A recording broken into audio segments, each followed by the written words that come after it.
It's kind of 3 words to describe myself. I would say funny. I know that's kind of weird to describe myself. I know that's kind of, just generic. But I'm a funny guy. I tend to just seeing random things, like instead of talking to people, I'm just kind of like seeing it. And it's not necessarily a show tunes thing. I don't necessarily have to be very comfortable to do that. I just need to know your name. Sensitive, it's sensitive. Yeah. Simple in a good way. Not shallow, but just like, there's none of the frills. I feel like the Lord and it has always worked with me in the transitions in the season. It's changing in my life. I was praying and asking him what's going on. What's next to us, Lord? And he was just being really honest and saying, hey, be specific. And, I kept thinking them and I would have these thoughts, but I would think ever say something else that wasn't totally true, but I thought that's what he wanted me to say. I thought that's what he wanted to hear.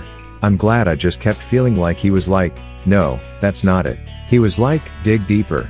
Tell me what you really want. And I knew. I was supposed to actually speak it and say it. And I just did. Finally. And I didn't even know what I was saying when I said it.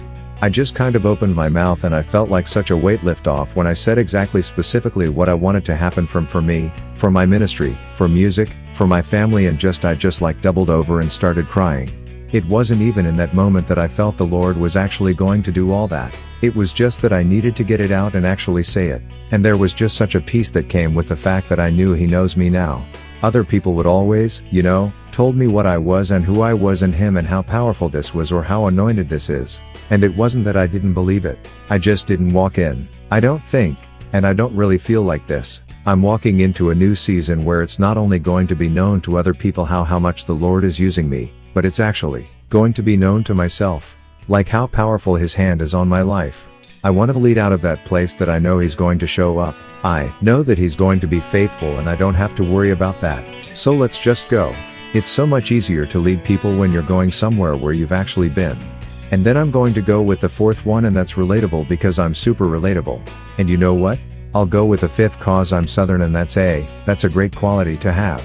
I'm a simple Southern, relatable guy who's hilarious. It's been good for me to have those moments in worship outside of the corporate church studying and all that because it's for many reasons. Obviously just to be intimate and close with him on a daily basis. That's where it is.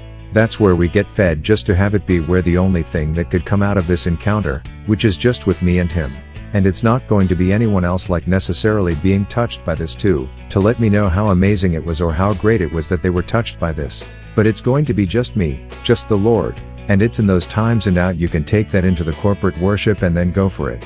It can make it easier to not see the approval of man, and just in those moments, I really just want to go there because I want to show people man, I was just with him yesterday, it was amazing. Come on, come with me. Let's go there. That's what I grew up on. I grew up looking for those moments and wanting those moments. There's something amazing, yes, about the whole church coming together corporate, singing the same thing. Let's believe this. Let's go after this together and in unity. Once we go there, I love to take it, and now that we're all here, we're all together. Let's go here and let's go find out what could be for something that the Lord wants to say and do with us today. And maybe it's just for today, and maybe it's something that he wants to do, that we grab onto and we keep singing about forever.